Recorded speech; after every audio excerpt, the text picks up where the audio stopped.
الحمد لله وحده لا شريك له والصلاة والسلام على من لا نبي بعده. تراویح 20 رکعت با جماعت یہ سنت ہے.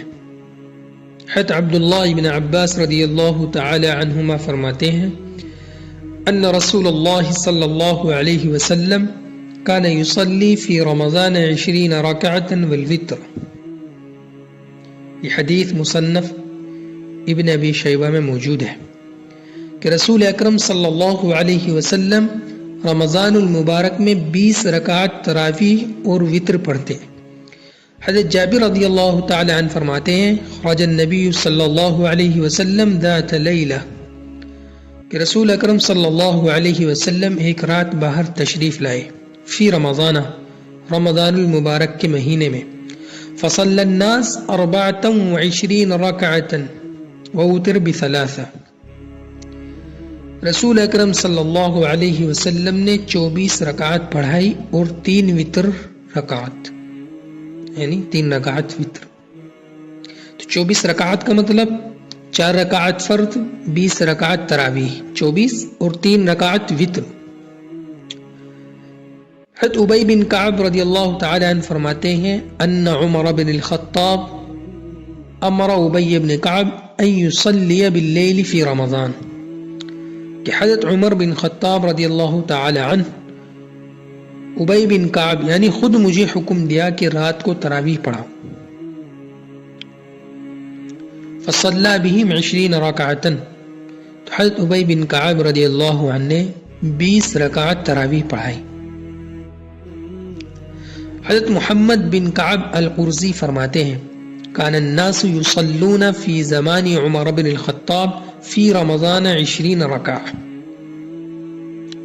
کہ حضرت عمر رضی اللہ تعالی عنہ کے زمانے میں صحابہ اکرام تابعین یہ 20 رکعت تراویح پڑھا کرتے تھے. اور یہ حدیث قیام اللیل للمروزی کے اندر موجود ہے. حضرت عبدالعزیز بن رفیع رحمۃ اللہ علیہ فرماتے ہیں کان ابی بن کعب رضی اللہ عنہ یصلی بالناس فی رمضان بالمدینہ 20 رکعتا ویوتر ب3. ابی بن کعب رضی اللہ تعالی عنہ مدینہ منورہ میں لوگوں کو 20 رکعت تراویح اور 3 رکعت وتر پڑھایا کرتے تھے. یہ حدیث بھی مصنف ابن ابی شیبہ کے اندر یہاں موجود ہے. تو معلوم ہوا تراویح 20 رکعت اور با جماعت ہے. عام لوگ یہ سمجھتے ہیں کہ 20 رکعت تراویح حضرت عمر رضی اللہ عنہ کی سنت ہے یا حضرت عمر رضی اللہ عنہ نے شروع کرائی ہے. یہ بات غلط ہے. ایک ہے 20 رکعت تراویح اور ایک ہے 20 رکعت تراویح کی جماعت اور ایک ہے 20 رکعت تراویح پورا مہینہ با جماعت. رسول اکرم صلی اللہ علیہ وسلم سے 20 رکعت بھی ثابت ہے، 20 رکعت کی جماعت بھی ثابت ہے. ہاں 20 رکعت پورا مہینہ یہ حضرت عمر رضی اللہ تعالی عنہ کا کارنامہ ہے. پورے مہینے سے مراد کہ سارے لوگ کھڑے ہو کر تراویح ایک امام کے پیچھے پڑھیں.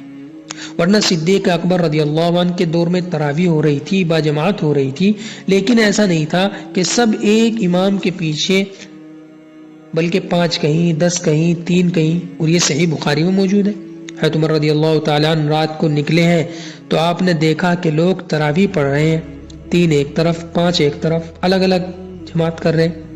حضرت عمر رضی اللہ فرماتے ہیں میرا جی چاہتا ہے کہ میں ان سب کو ایک امام پر جمع کر دوں. میرا جی چاہتا ہے کہ میں ان سب کو ایک امام پر جمع کر دوں. یہ الگ الگ ٹکڑیوں میں جماعت نہ کرائیں بلکہ ایک ہی جماعت ہو. تو حضرت عمر رضی اللہ تعالیٰ عنہ کا کارنامہ ہے. اور یہ بات ذہن میں رکھنا کہ پھر بھی ہم 20 رکعت تراویح با جماعت کو سنت کہتے ہیں. تو لوگ کہتے ہیں کہ سنت تو وہ ہے جس پر اللہ کے نبی کا دوام ہو، جس پر اللہ کے نبی نے کیا وہ عمل اللہ کے نبی سے ایک دوام ہو، اس پر اللہ کے نبی اس کام کو تواتر کا متواتر یعنی متعدد بار اللہ کے نبی نے اس کام کو کیا ہو، ہمیشگی اس کام پر کی ہو. جس کام پر اللہ کے نبی نے ہمیشگی کی ہو سنت وہ ہے. تو حضور صلی اللہ علیہ وسلم باہر تشریف نہیں لائے، صبح فجر کی نماز پڑھی، مختصر سا خطبہ دیا اور آپ نے فرمایا کہ میرے علم میں ہے کہ تم میرے خیمے کے باہر کھڑے تھے، میں باہر کیوں نہیں آیا؟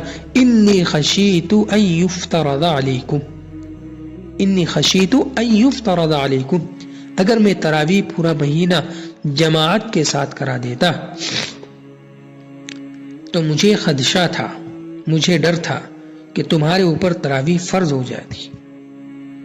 کیا فرمایا اللہ کے رسول؟ انی خشیت ان یفترض علیکم، اگر میں تراویح پورا مہینہ جماعت کے ساتھ کرا دیتا تو مجھے خدشہ تھا کہ تمہارے اوپر تراویح فرض ہو جاتی۔ تو رسول اکرم صلی اللہ علیہ وسلم پورا مہینہ جماعت کروا دیتے تو فرض ہوتی۔ حضرت عمر رضی اللہ تعالی عنہ پورا مہینہ جماعت کروائی، حکم دیا، اہتمام کروایا تو اس سے فرض نہیں ہوئی۔ تو رسول اللہ صلی اللہ علیہ وسلم کی جو خواہش ہے پورا مہینہ تراویح با جماعت کی، وہ حضرت عمر رضی اللہ عنہ نے پوری فرما دی ہے۔ تو یہ پیغمبر کی خواہش ہے، لہذا اس کو سنت ہی کہا جائے گا، کوئی اور نام نہیں دیا جا سکتا۔ لہذا تراویح 20 رکعت ہے، با جماعت ہے اور پورا مہینہ ہے۔ اللہ تعالی ہمیں اس کا اہتمام کرنے کی توفیق عطا فرمائے۔